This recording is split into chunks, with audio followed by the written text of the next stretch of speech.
High, good afternoon to all of you. आशा करी सभी भालो आछो।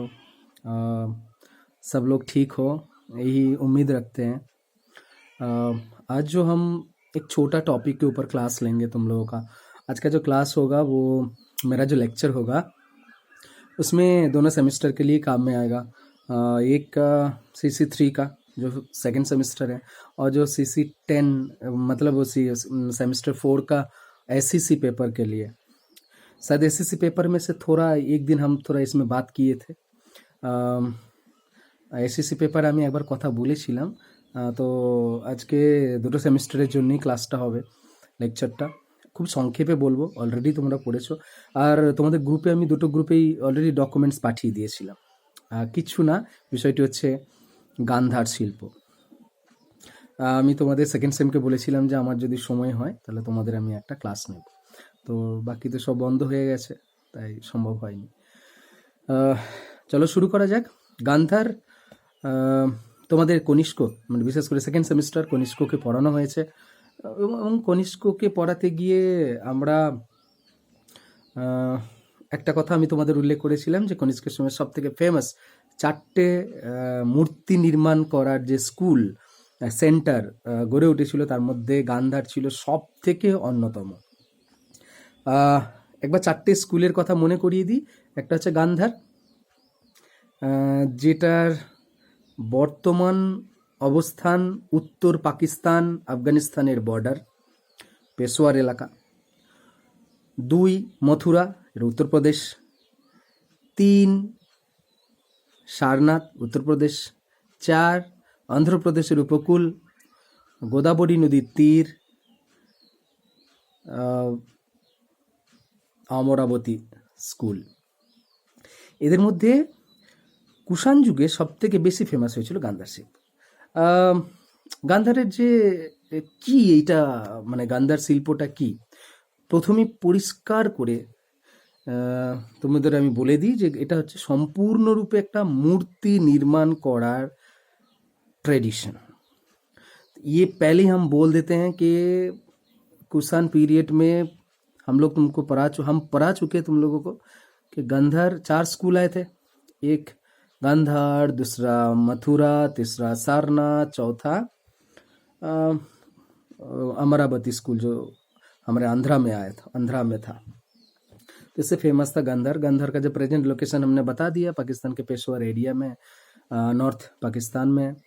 तो इसका जो टाइम पीरियड बोला जाता है, ये बेसिकली क्या है गांधार। गांधार बेसिकली ये है वन टाइप ऑफ सेंटर जहाँ से बुद्ध का या बुद्ध से रिलेटेड जो भी बुद्धिस्ट जो थॉट्स थे, महायान्स जो थॉट्स हुआ था, जो भी लोग पूजा करते थे बुद्धिस्ट थॉट्स को लेकर, उनका मूर्ति बनाया जाता था। ये पूरी तरह से क्लियर हो जाए। गांधार आर्ट क्यों बोला जाता है, क्योंकि ये गांधार में ही हुआ था। গান্ধার স্কুল কেন বলে, আশা করি বুঝতে পারছো যে গান্ধারেতেই হয়েছিল, যার জন্য গান্ধার সেন্টার। আমরা হরপ্পা সভ্যতা কেন বলি, তাহলে হরপ্পাতে ফার্স্ট এভিডেন্স, যার জন্য হরপ্পা সভ্যতা। তো সেরকম গান্ধারেতেই সেন্টার, যার জন্য এটা গান্ধার শিল্প।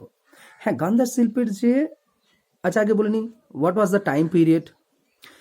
इसका जो टाइम पीरियड था actually minimum 1st century AD থেকে 5th 6th century 5th century 500 AD, ये इसका टाइम পিরিয়ড था। কি করে বিকাশ ঘটলো এখানে। আচ্ছা তোমাদের আগে বলে দিই যে মৌর্য সাম্রাজ্যের পতনের পর ভারতবর্ষের বিশেষ করে ওয়েস্টার্ন সাইডে আমাদের গ্রিক রুলাররা আসতে শুরু করে দিয়েছিল, যেটা আমাদের ইন্দো গ্রিক রুলার একজনের নাম আছে, তোমাদের টেক্সটে নাম আছে, দেখবে যে মেটেরিয়ালসটা দিয়েছি তোমাদের, মিনান্দার।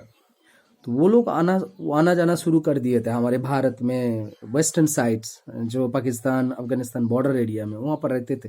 180 BC टू 56 50 या 43 के आसपास उस वक्त शॉक रूलर्स वो लोग रहते थे। इनमें से इंडो ग्रीक रूलर का एक बहुत फेमस रूलर था, मीनांदार का नाम तुम लोगों ने सुना होगा। तो मीनांदार का नाम पाया जाता है, इसमें मिलता है नाम उनका। तो ये फेमस कब हुआ, मतलब ग्रीक लोग मैसी थे वहां पर।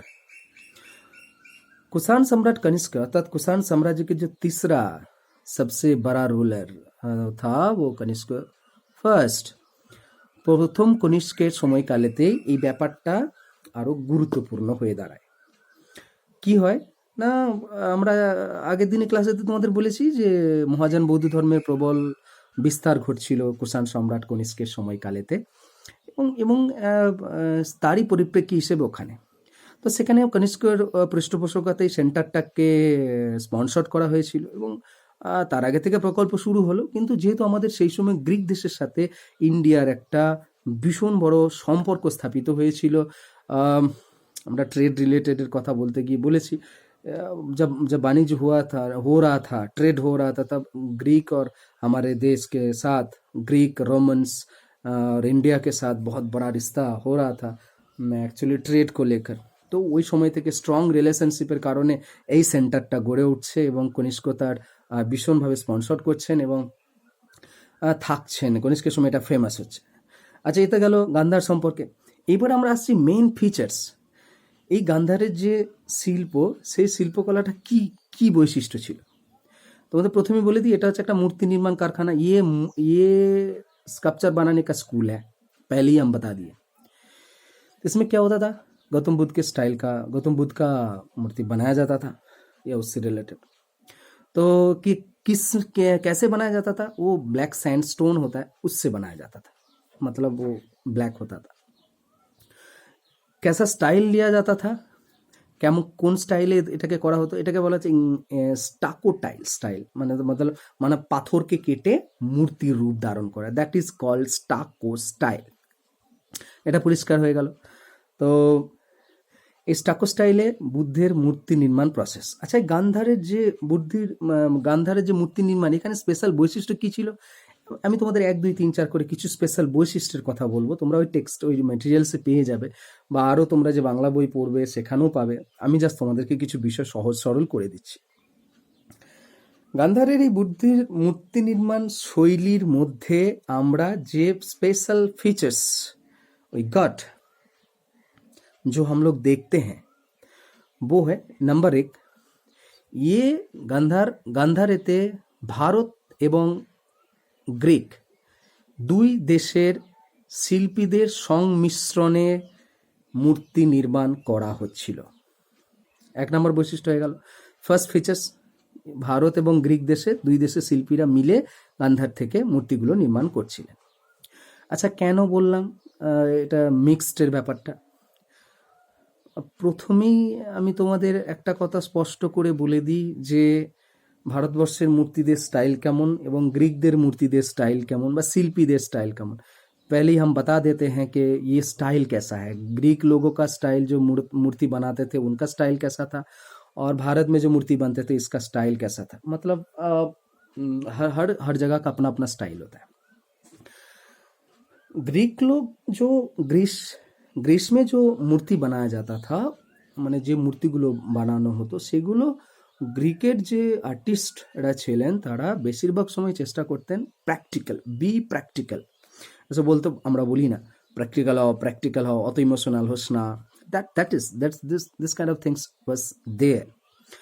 প্র্যাকটিক্যাল মানে বাস্তবের সঙ্গে মিল। যদি কেউ মোটা হয়তো মোটাই, সরু হয়তো সরুই, তাকে সরু তো সরুই বলা, পাতলা তো পাতলাই বলা। তো এরকম কেউ দুর্বল তো দুর্বল বলা, এটাকে বলে বি প্র্যাকটিক্যাল। ঝড় আসছে বাড়ির ভেতরে চলে যাও, বৃষ্টি হচ্ছে ছাতা নিয়ে যাও, দ্যাট ইজ কল্ড প্র্যাকটিক্যাল। তো ইমোশনাল ওটা নয়। অর্থাৎ গ্রিকদের শিল্পকলাগুলোর মধ্যে, যে মূর্তিগুলোর মধ্যে আমরা সব সময় দেখতে পারি বাহ্যিক গঠনে তাদের বহিঃপ্রকাশ। फर्स्ट ये पूरी तरह से समझ लो, ग्रीक का जो स्ट्रक्चर बनाता था उस जमाने में जो बनता था वो बाहर दिखावट ज्यादा था। समझ में आ गया? दिखावट ज्यादा था। ভারতবর্ষের যে সমস্ত মূর্তিগুলো হচ্ছিল, তোমাদের বলে দিই, আমাদের প্রাচীন ভারতবর্ষে যে বেদিক তার আগে তো মৌর্য পিরিয়ড, মানে মৌর্য পিরিয়ড, এবং তার আগে তো বুদ্ধিস্ট অর্থাৎ বেদের পিরিয়ড, তার আগে হরপ্পান পিরিয়ড। এর মাঝে বেদ এবং আর আমাদের মৌরিয়ান পিরিয়ডে অত না হিউম্যান ফিগার্সের কোনো মূর্তি পাওয়া যায়নি। আর যেটুকু ছোটোখাটো পাওয়া গেছে এটা হরপ্পান পিরিয়ডসে, ছোটোখাটো মূর্তি, যেমন ওই যে মহেঞ্জোদারো ব্রোঞ্জের মূর্তিটা পাচ্ছে। ছোটোখাটো সিল পাওয়া গিয়েছে। তাহলে ভারতবর্ষে হিউম্যান ফিগার এরকমভাবে মূর্তি ছিল না।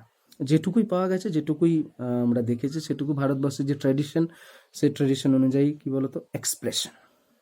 ভারতবর্ষের শিল্পীরা সচরাচর কাউকে অনুসরণ করতেন না, তারা ইন্ডিভিজুয়াল স্টাইল তারা ক্রিয়েট করতে পছন্দ করতেন। তার জন্য তাহলে একটা জিনিস পুরো পরিষ্কারভাবে জেনে নাও যে গ্রিকদের স্টাইল কী ছিল, বাহ্যিক দেখুন।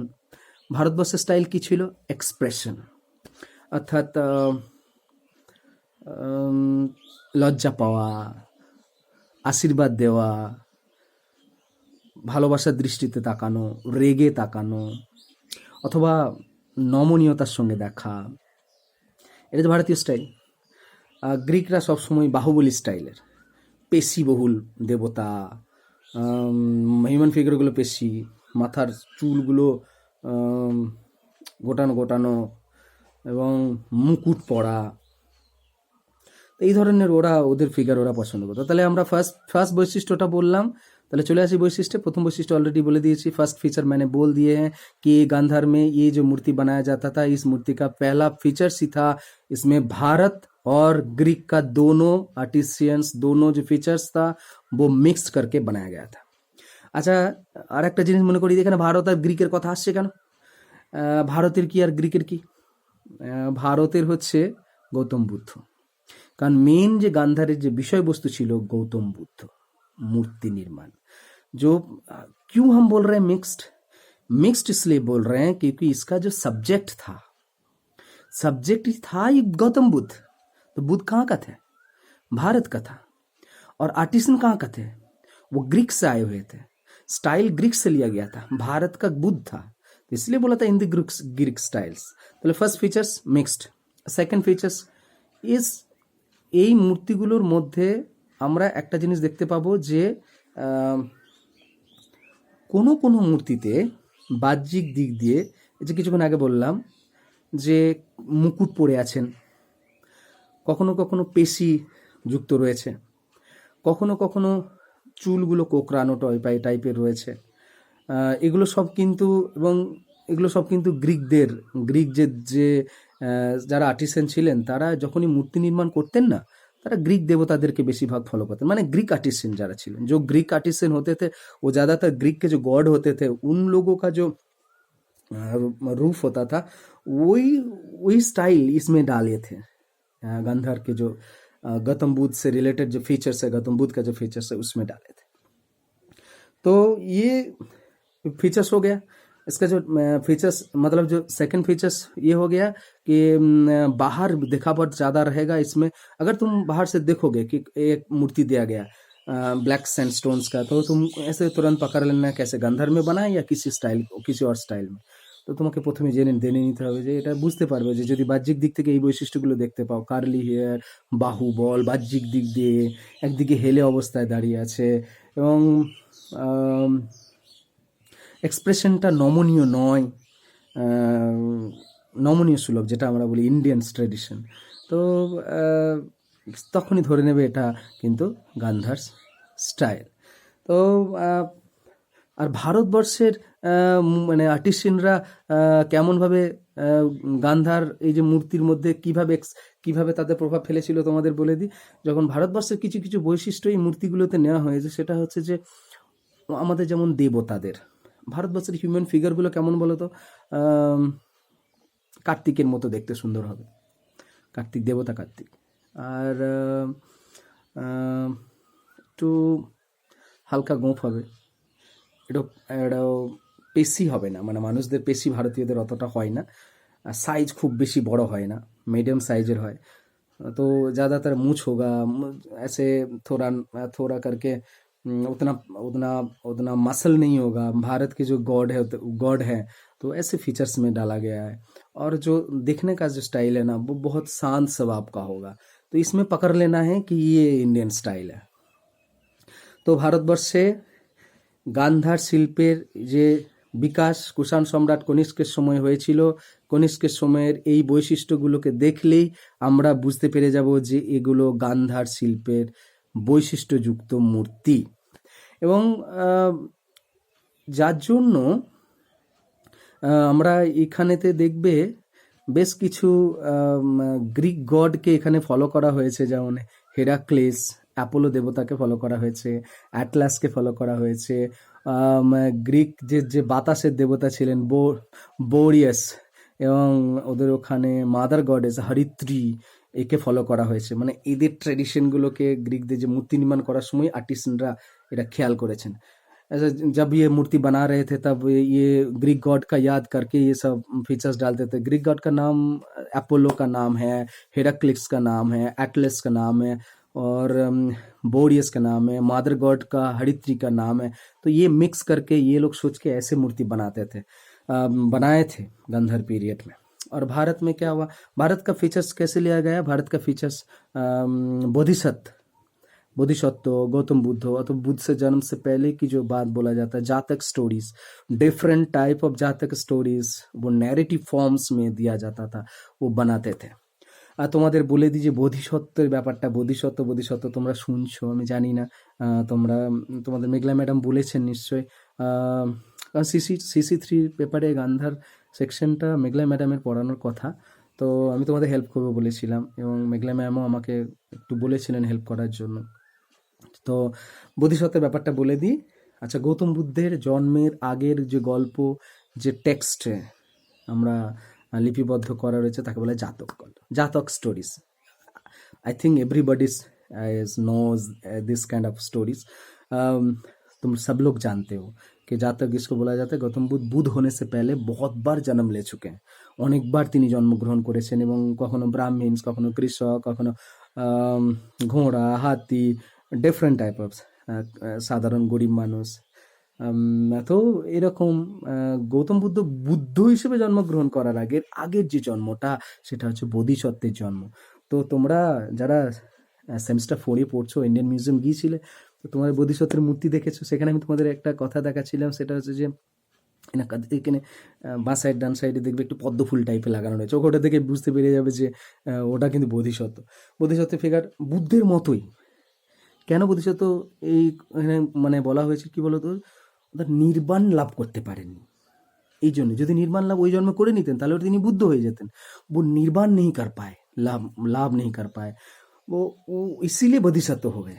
मतलब बोधिसत्व मतलब पूरी तरह से अगर बाहर से देखोगे तो वो बुद्धि लगेगा, लेकिन वो कहीं ना किसी सिंबल दिया होगा जो बोधिसत्व को पता चल जाएगा। तो इंडियन म्यूजियम में वहाँ पर एक जो लोटस लगा हुआ है, तो उससे पता चलता है कि बुद्ध ये बोधिसत्व है।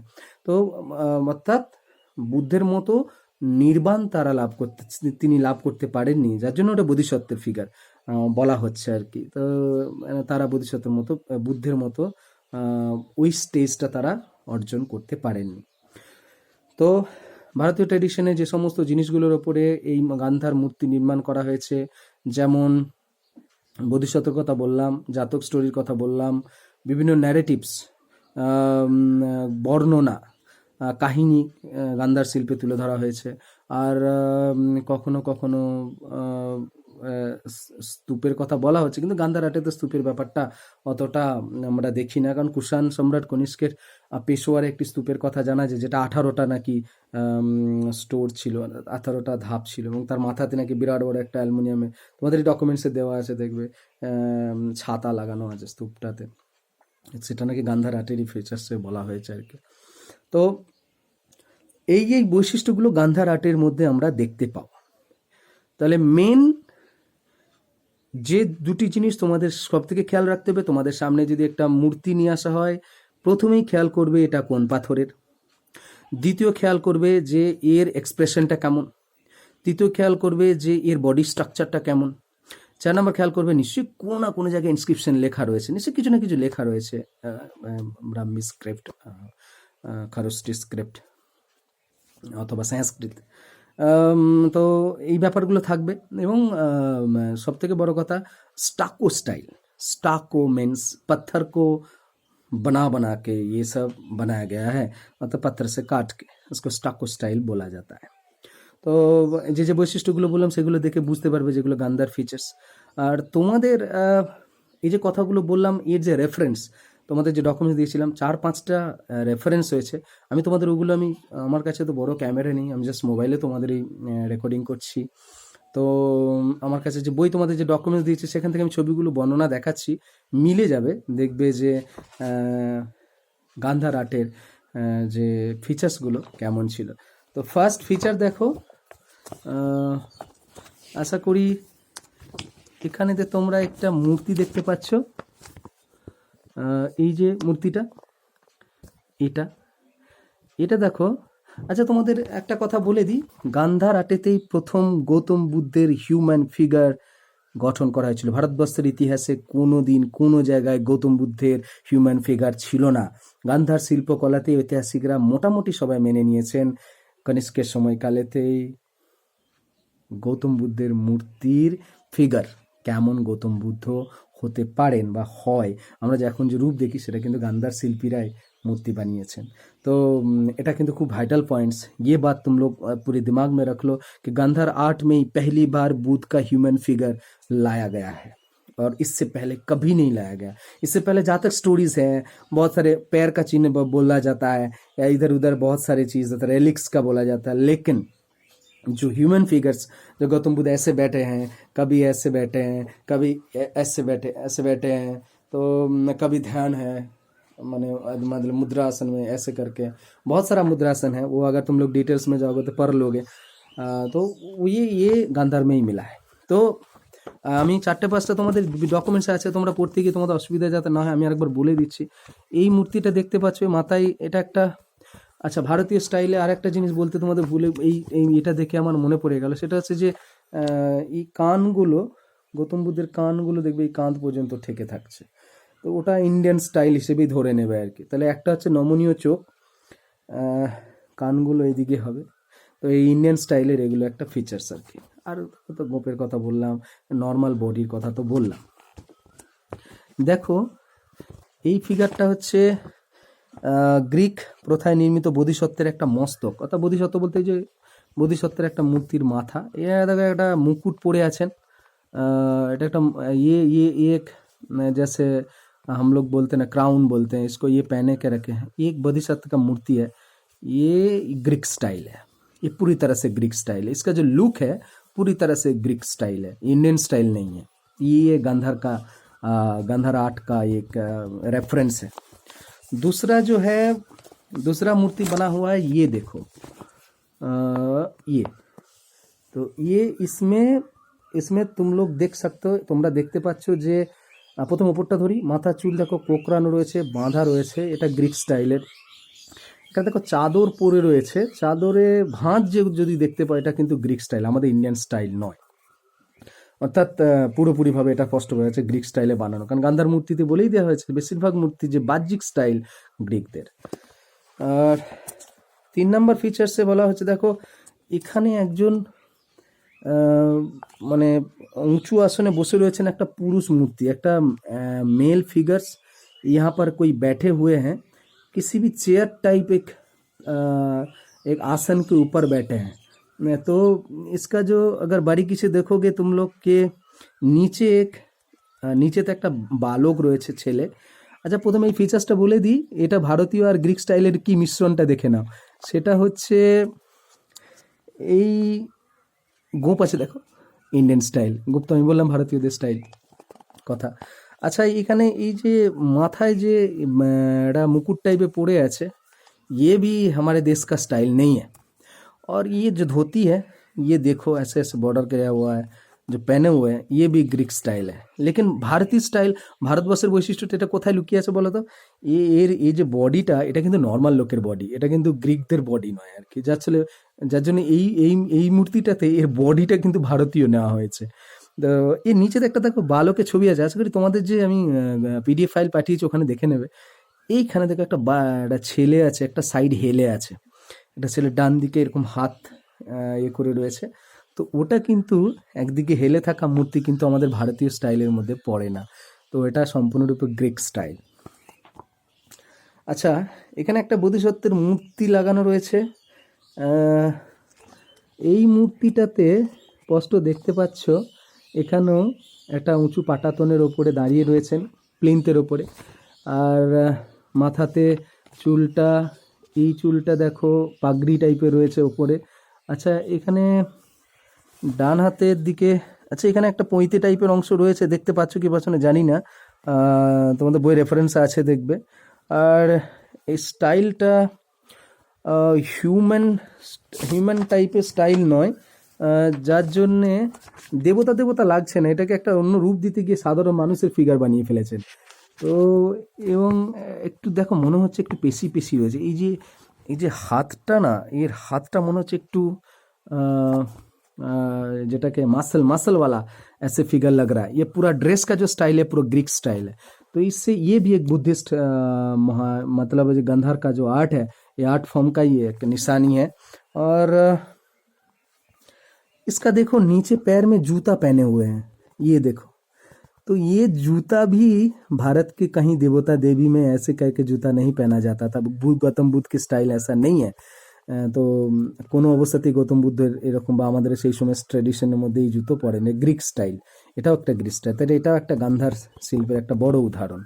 আর এই যে কিছুক্ষণ আগে বলছিলাম ন্যারেটিভ, অর্থাৎ জাতকের বিভিন্ন গল্পের কথাও বলা যায়। বা ন্যারেটিভ मीन्स মানে क्या होता है ना, किसी भी चीज़ का वर्णन करना है, डिस्क्रिप्शंस। एक एक फिगर में बहुत सारा स्टोरीज लुक छुपा हुआ रहता है, उसको बोला जाता है कि नैरेटिव्स। नैरेटिव्स में देखो कि ये दो लड़की हैं, एक लड़का एक 3 पहिए वाला 3টে পাযুক্ত একটা টুল টাইপের আছে, একটা বাচ্চাকে স্নান করাচ্ছে। দেখো দুটো মেয়ে আছে এখানে জল ঢালছে, স্নান করছে, এবং দুইজন মেয়ে তাকে বাচ্চাদের স্নান করাচ্ছেন আর কি। আচ্ছা এই এই দুইজন মেয়ের যে শাড়ি পরার ढंग বা जो साड़ी पहनने का स्टाइल है वो ग्रीक स्टाइल है। इसमें कैसे भारत का हिस्सा कैसे बना, ভারতীয় স্টাইল কি করে বুঝবে? দেখো এই মেয়েটির পায়ে দেখো একটা রিং টাইপের পরানো রয়েছে, এটা কিন্তু ভারতীয় মহিলারা সেই সময় ব্যবহার করতেন। ये भारत के जो लेडीज होते थे तो उस वक्त ही मतलब लिया जाता था। तो मतलब ये सब स्टाइल, ये देखो हेयर स्टाइल है ग्रीक्स का है, ये भारतीय नारी का नहीं है। हेयर स्टाइल, दोनों का हेयर स्टाइल बांधा देखो, ये कान में कुछ पहना हुआ है, और ये ड्रेस देखो, ये हाथ में ये जो ये इस तरफ का पूरा जो ड्रेस है ग्रीक का ड्रेस है, ग्रीक स्टाइल। और इसमें बाएं तरफ এইদিকে দেখো এখানে রাজা দাঁড়িয়ে রয়েছেন, রাজার মতো কে একজন দাঁড়িয়ে রয়েছেন, এই ভদ্রলোক রাজার মতো দাঁড়িয়ে রয়েছেন এবং হাত দেখো জড়ো করে রয়েছেন। এবং এই ভদ্রলোকের ড্রেস দেখো স্টাইলটা কিন্তু গ্রিক স্টাইল। মানে আমি যদি মুকুটটা, এটাও গ্রিক স্টাইল, কিন্তু এর দেখো একটু পেটটা একটু বেরিয়ে রয়েছে, এটা কিন্তু ভারতীয় স্টাইল। তো ফিগারটা ভারতীয়, কিন্তু লোকটার আর বাকি যে বেশভূষা আছে এটা কিন্তু গ্রিক স্টাইল। তো এটা কিন্তু একটি শিশু বুদ্ধের স্নানের দৃশ্য, অর্থাৎ গৌতম বুদ্ধ নাকি বাচ্চাবেলায় তার স্নানের একটা দৃশ্য। এই যে বললাম ন্যারেটিভস, এখানে দেখো এখানেও কিন্তু ইন্দো গ্রিক স্টাইল কিন্তু ঢোকানো হয়েছে। আর এটা তো খুব ফেমাস, এটা একটা খুব ফেমাস মূর্তি, এটা আমরা সব জায়গায় দেখতে পাই। আমাদের ডিপার্টমেন্টে একটা জায়গায় রাখা রয়েছে, দেখো ওখানে আমাদের যে ক্লাস করি আমরা, আমাদের যে ডিপার্টমেন্টের রুম, সেটাই ফিগারটা কিছুটা এরকম টাইপের রয়েছে। তো এখানে ইন্ডিয়া স্টাইল কোনটা আর গ্রিকদের স্টাইল কোনটা? এটা একটা গৌতম বুদ্ধের মূর্তি, এটা সম্পূর্ণরূপে গ্রিক স্টাইল, কারণ হেয়ারটা এরকমভাবে আমাদের ভারতীয়দের হয় না। আচ্ছা কানটা যদিও বলা হচ্ছে, যদি আমরা ধরেই নিই এটা গ্রিক স্টাইল, ভারতীয় স্টাইল এখানে দেখতে পাবে কেবলমাত্র এই চোখ দুটোতে নমনীয়তা কিছুটা তোমরা দেখতে পাচ্ছ, যে নমনীয়ভাবে ভারতীয় দেবতারা যেমন তাকান, গৌতম বুদ্ধের যে रूप, ऐसे जो आँख का जो पलक झपकना बोलते हैं ना, जैसे कुछ ढूंढने का तरीका है, ध्यान में बैठे हैं, इस तरीके का कुछ है। लेकिन और एक साइड है थोड़ा ये मूव किया हुआ है, ये सीधा नहीं है, थोड़ा ऐसे हिला हुआ है।